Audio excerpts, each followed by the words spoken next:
En manchette aujourd'hui, une collision fait 3 blessés graves sur la route 117 et plusieurs budgets municipaux seront dévoilés. Le TVA Nouvelle commence maintenant.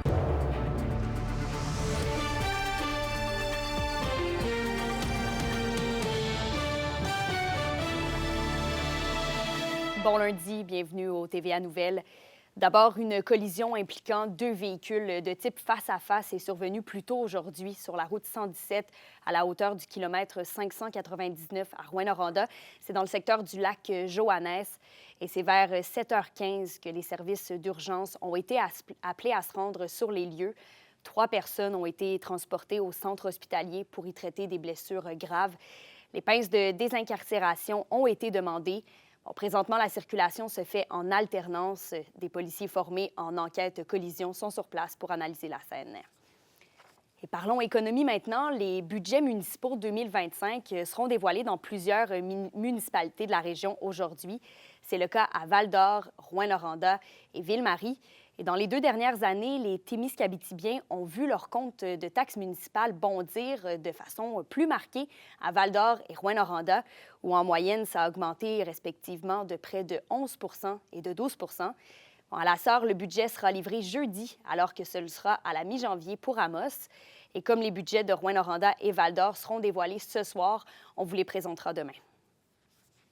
La question du jour TVA, une présentation de Mobilier Bélan qui vous offre depuis plus de 50 ans un service de qualité et un grand choix de matelas, mobilier, électro au prix compétitif que vous recherchez. À la question du jour, on vous demande « Craignez-vous une hausse de votre compte de taxes? » Pour voter et commenter, rendez-vous au tvaabitibi.ca.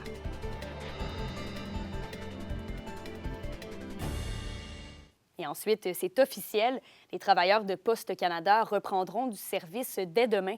Le Conseil canadien des relations industrielles force donc un retour au travail comme demandé par le gouvernement Trudeau vendredi dernier. Et ce, même si aucune entente n'a été conclue entre le syndicat et l'employeur. Le CCRI juge que les négociations sont dans une impasse. Dans un communiqué, la Société d'État mentionne vouloir poursuivre les efforts afin d'en arriver à une nouvelle convention collective. Elle ajoute avoir proposé récemment une augmentation salariale de 5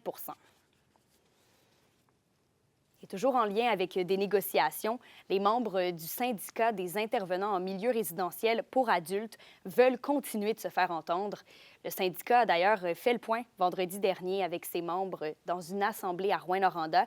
Ils sont en négociation avec le ministère pour obtenir une meilleure reconnaissance de leur travail dans le milieu de la santé et de l'accompagnement. La porte-parole et trésorière du syndicat, Josée Biron, juge que la relève se fait rare et qu'il est important de faire connaître leur rôle afin de démarginaliser leur profession. Et du côté de la politique, le député bloquiste d'Abitibi-Témiscamingue, Sébastien Lemire, maintient la pression afin que la région soit dotée d'un bureau de passeport. Vendredi, en période des questions à la Chambre des communes, il a interpellé le secrétaire parlementaire responsable des services aux citoyens à ce sujet. Le député a rappelé que les installations pour un bureau de passeport à Rouyn-Noranda sont prêtes depuis plus d'1 an. L'élu libéral, de son côté, s'est défendu en mentionnant qu'une rencontre est prévue demain avec le ministère des Services aux citoyens pour évaluer la pertinence d'ouvrir de nouveaux bureaux de passeport. Il y a des grands changements pour la gestion animalière dans la MRC d'Abitibi. Depuis le début du mois, le refuge Le Cœur sur 4 pattes dessert une quinzaine de municipalités. Un nouveau défi dont l'organisme se dit prêt à relever. Reportage d'Alexis Dumont. Fondé il y a 2 ans, le refuge Le Cœur sur 4 pattes basé à Amos se voit confier la gestion animalière sur l'ensemble du territoire de la MRC d'Abitibi. Ça représente beaucoup. En fait, ça représente beaucoup de travail, oui, mais surtout un beau défi d'éliminer la surpopulation d'animaux errants, surtout au niveau des chats. C'est quelque chose qu'on observait là, depuis longtemps. Donc, de réduire la surpopulation, pour nous, c'est un très, très beau défi. La MRC a piloté le dossier avec la ville et il y a des municipalités rurales qui ont décidé là, de faire un appel d'offres commun. La gestion des animaux, là, ça n'a pas de frontières. Hein? Un chien errant peut se promener d'une municipalité à l'autre. Alors, de venir s'assurer que le service il est équitable et identique pour l'ensemble ou presque des municipalités de la MRC, bien, ça vient bien coordonner tout le suivi des animaux sur notre territoire de la MRC. Un défi important que le refuge se dit prêt à relever, notamment grâce à l'aide de la ville d'Amos. Ça nous permet de grandir et puis d'avancer dans notre projet qui nous tient à cœur depuis déjà 2 ans. Donc, ça nous permet de développer de plus en plus grand puis de remplir nos fonctions encore plus facilement, puis encore mieux aussi, puis sauver plus d'animaux. Il s'agit d'un contrat d'1,4 million échelonné sur 5 ans et rappelons que l'organisme s'est doté tout récemment de nouveaux locaux. Ils vont être très bien situés, là, en fait, ils vont être en ville à Amos, alors ça va être pour eux, pour leur interaction avec les municipalités, étant donné qu'on est un point central, ça va être assez parfait pour eux, là. Plusieurs ajustements restent cependant à apporter. Au niveau de la portion garage du bâtiment, il n'y a absolument rien de fait. On parle des travaux d'environ 100 000 $ d'investissement. Donc, il faut trouver les sous, il faut trouver les gens pour le faire, les compagnies qui vont vouloir travailler avec nous.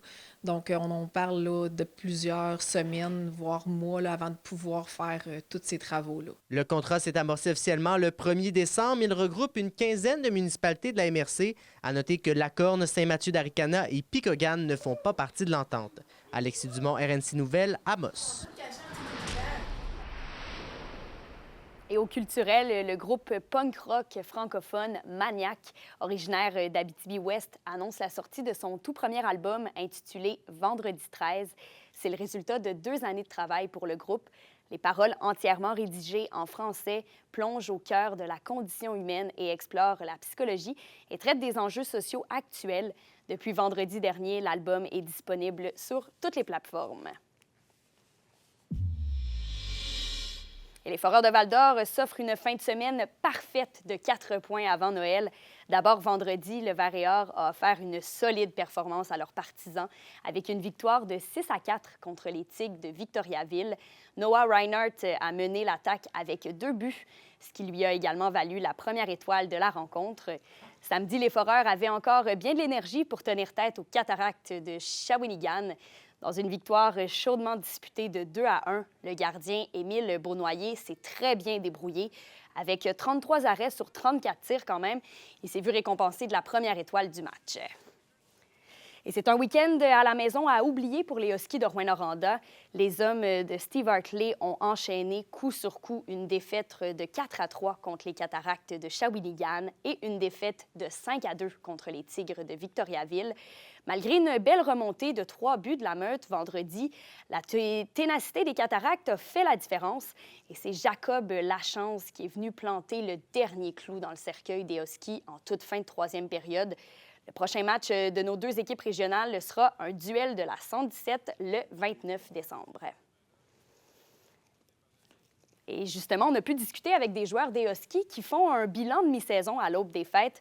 Entrevue d'Alexandre Cabana. À l'approche du temps des fêtes qui s'en vient, est-ce que dans l'équipe, tu le sens, là, que, OK, les vacances s'en viennent, on donne notre maximum pour finir en beauté. On a hâte aux vacances, les boys? Oui, certainement. Nous, on le voit comme un petit dernier push. On veut juste gagner le plus de matchs possible avant le temps des fêtes, puis après revenir encore plus fort après. C'est tout le temps le fun. Puis c'est recharger les batteries pour une grosse après-saison. Comme je viens de dire, je pense qu'on a prouvé qu'on serait capable d'acheter à Noël. On vient de faire une nouvelle acquisition de Rémi Gélina. Fait que si on continue dans ce moment-là, on va avoir besoin d'être rest pour le reste de l'année. Tu parles de l'équipe sous-estimée. Est-ce que tu sens que plus les matchs avancent, plus on arrête de sous-estimer les Huskies? T'sais? Je dirais que oui. Ouais. Je pense que maintenant, on est conscient du potentiel qu'on a. Nous, on était tout le temps conscients parce que notre but, c'est de gagner la Coupe, c'est notre but ultime. Donc, on travaille vers ça. Puis, ouais, c'est sûr, c'est mon année de repêchage. J'essaie de pas trop y penser. How is it to take the role and be the captain of the Husky? Yeah, it's pretty cool. I mean, it's always been a dream of mine to be the captain, and it's nice being the role model for those guys and stuff like that, and being able to lead the way and talking to the refs and everything. It's pretty cool, and it's pretty cool having it on my jersey. So that's it. Very, very grateful for it. Puis toi, on te voit souvent les 2 pieds dans le bleu devant le gardien en avantage numérique. T'aimes ça te faire brasser les crochets puis tout ou? Oui, je pense que c'est un petit moyen pour me mettre dans la game puis tout, mais non, ça fait partie de la game. Il y a toujours un gars quand même important qui doit être devant le net, puis ça me fait plaisir de recevoir des coups pour scorer des buts. C'est un peu un mélange de jeunes et de vieux qu'on a dans l'équipe. Fait que c'est de rebâtir un peu la culture des Huskies. Ils sont tout le temps durs à jouer contre. À chaque fois qu'il y a une équipe qui vient ici, je me rappelle qu'à jouer à Gatineau, c'est jamais le fun de monter les marches avant d'embarquer quand tu es du côté visiteur. Là, lundi, tu pars. Tu t'en vas où? Faire quoi dans tes vacances? C'est quoi le plan de match? Je vais retourner chez moi, passer du temps avec ma famille, me reposer. Je pense qu'on en a tous besoin. On joue le 31 ici à Rouen. On l'a eu mes 2 premières années. Les deux fois, ça a été assez. L'aréna était remplie.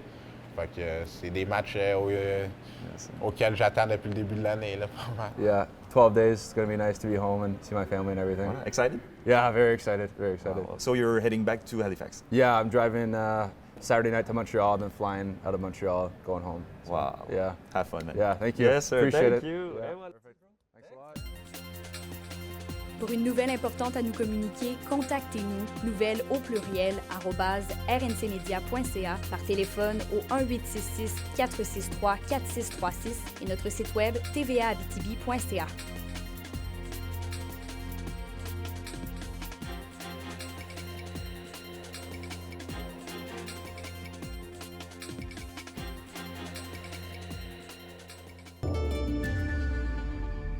À la météo, on a des températures assez douces aujourd'hui. Partout dans la région, c'est de la bruine verglaçante intermittente avec un maximum de 2 degrés. Et pour ce soir et cette nuit, il y a un risque de neige en Abitibi avec une accumulation entre 2 et 4 cm. Le mercure sera au-dessus du 0 avec des températures autour du +2.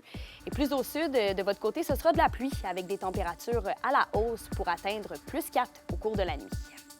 Notre équipe de la salle de nouvelles, je vous le rappelle, prépare une rétrospective de la dernière année. On aimerait donc savoir quels reportages et nouvelles vous ont le plus marqué cette année dans la région. Il vous reste quelques jours pour nous faire parvenir vos réponses. Donc, pour nous écrire, vous pouvez numériser le code QR que vous voyez à l'écran ou encore nous écrire un courriel aux nouvelles@tvaabitibi.ca. Je vous souhaite une belle journée. On se retrouve ce soir pour d'autres nouvelles régionales.